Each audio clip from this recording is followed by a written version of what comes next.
JSSC CGL की परीक्षा हुई, एग्जाम का पेपर है, फिर से आउट हो गया।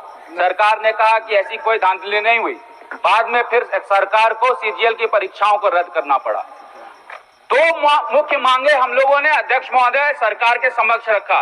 एक, क्या आप सीबीआई की जांच कराएंगे, और दूसरा, जितने भी एफआईआर हुए स्टूडेंट्स पे उसको वापस लेंगे कि नहीं लेंगे। सरकार की तरफ से पक्ष भी आया कि हम लोग एसआईटी की जांच करा रहे हैं, और एसआईटी की जांच कराने के क्रम में जो भी दोषी पदाधिकारी होंगे उस पर हम लोग कार्रवाई करेंगे। दो पक्ष आए। फिर किसी ने कहा कि उत्तर प्रदेश में भी हो गया, फिर किसी ने तरह तरह के जगहों का उल्लेख किया। लेकिन मूलवासी होने के नाते, यहाँ का युवा होने के नाते, मुझे उत्तर प्रदेश में क्या हो रहा है और दूसरी जगह क्या हो रहा है उससे बहुत ज्यादा फर्क नहीं पड़ता है। मुझे फर्क पड़ता है कि झारखंड में सब चीज सही हो रहा है कि नहीं हो रहा है। और यदि झारखंड में कुछ चीजें गलत है, चाहे पक्ष में रहो या विपक्ष में रहो, मेरा काम है आवाज उठाना। और अध्यक्ष महोदय, मुझे ऐसा लगता है कि कुछ तथ्यों की जानकारी सदन के माध्यम से सरकार को देने की बहुत ही ज्यादा आवश्यकता है। अभी आप सिलसिलेवार तरीके से जितने एग्जाम्स के बारे में भी मैंने कहा, सब एग्जाम्स के एजेंसीज जो एग्जाम कंडक्ट कराती है उसके बारे में भी आप लोगों को जानकारी होनी चाहिए। जेपीएससी सीरियल वाइज जो रिजल्ट जिसका मैंने बात किया, एग्जाम कंडक्ट किसने कराया? एग्जाम कंडक्ट कराया आईसीएन इंडिया ने। और ये आईसीएन इंडिया वही एजेंसी है जो बिहार में बैंड ब्लैकलिस्टेड। यहाँ पे आप देखिए एफआईआर हुआ आईसीएन इंडिया के खिलाफ में बिहार में। अब जो व्यक्ति, जो जेपीएससी के लोग हों, जेएसएससी के लोग हैं, जो कमेटी में बैठते हैं, निविदा के कमेटी में बैठते हैं, उनको इन सब चीज की जानकारी थी कि नहीं थी?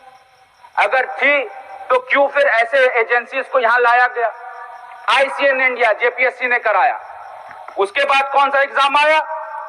जेपीएससी जेई की एग्जाम आई। एग्जाम कंडक्ट कराने वाला एजेंसी को बिनसेस। बिनसेस कौन है? बिनसेस वही कंपनी है जो बिहार में बैन है।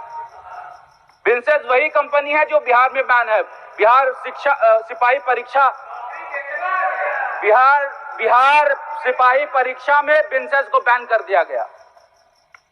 अब यही बिनसेस क्या करता है? यही बिनसेस फिर आगे जाकर दो तीन और एग्जाम्स कंडक्ट कराता है। थोड़ा जेसीएससी सीजीएल क्या बोल रहा है? किसको दिए? इसके बाद बोल दीजिएगा दीपिका जी। कुछ बोलना चाह रहे हैं? हाँ अध्यक्ष महोदय, मैं सदन में नहीं थी तो हमारे छोटे भाई हैं, मैं इनको बहुत मानती हूँ, लेकिन जिस तरह की गैर जिम्मेदाराना बयान ये सदन में कर रहे हैं, या तो उसको वापस लें और नहीं तो उसके लिए माफी मांगे। और इस तरह की बेतुकी बयानबाजी करना अच्छी बात नहीं है। पूरी परीक्षाओं के जो सीट है उसको बेचा और आप लोगों ने सदन के अंदर इसकी आवाज नहीं उठाई। मैं तहे दिल से पूरे युवाओं से माफी चाहता हूं कि महागठबंधन सरकार जिस उम्मीद के साथ आई, आज एक भी एग्जाम ये कंडक्ट नहीं करा पा रही है। चलिए अध्यक्ष महोदय, आगे मैं बताना चाहूंगा, जेएसएससी कठोर कानून और वही बात है, मैं वही बताना चाह रहा हूं। अध्यक्ष महोदय, मैं वही बताना चाह रहा हूं। अरे आप बाहर थे, आपको पता ही नहीं है, मैंने बोल दिया। अरे आपको मैं बोल रहा हूं, जेएसएससी सीजीएल, जेएसएससी सीजीएल का सुनिए ना, आपके जेएसएससी सीजीएल का परीक्षा सतवल इन्फोसोल ने कंडक्ट कराया। जेएसएससी सीजीएल का परीक्षा सतवल इन्फोसोल ने कराया और सतवल इन्फोसोल पे सीबीआई की जांच चल रही है। त्रिची में सीबीआई की जांच सतवल इन्फोसोल में चल रही है।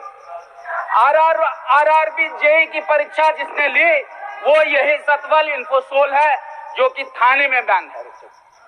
और सतवल इन्फोसोल नहीं, जेएसएससी सतवल इन्फोसोल नहीं, सतवल इन्फोसोल नहीं, जेएसएससी पीजीटी और जेएसएससी लैब टेक्नीशियन की भी परीक्षा ली। अभी आप बताइए अध्यक्ष महोदय, अभी आप बताइए कि जेएसएससी के एग्जाम हो, जितने भी एग्जाम्स हुए, सारे के सारे एजेंसीज कहीं ना कहीं ब्लैकलिस्टेड हैं। और ये सारे के सारे एजेंसीज यदि ब्लैकलिस्टेड हैं तो जो निविदा कमेटी थी उन्होंने इस चीज को देखा क्यों नहीं? चलिए विनोद जी, चलिए विनोद आप महोदय, विनोद जी, अमित जी विनोद जी को आप थोड़ा विनोद जी को बोलने दीजिए, विनोद जी को 2 मिनट बोलने दीजिए। अमित जी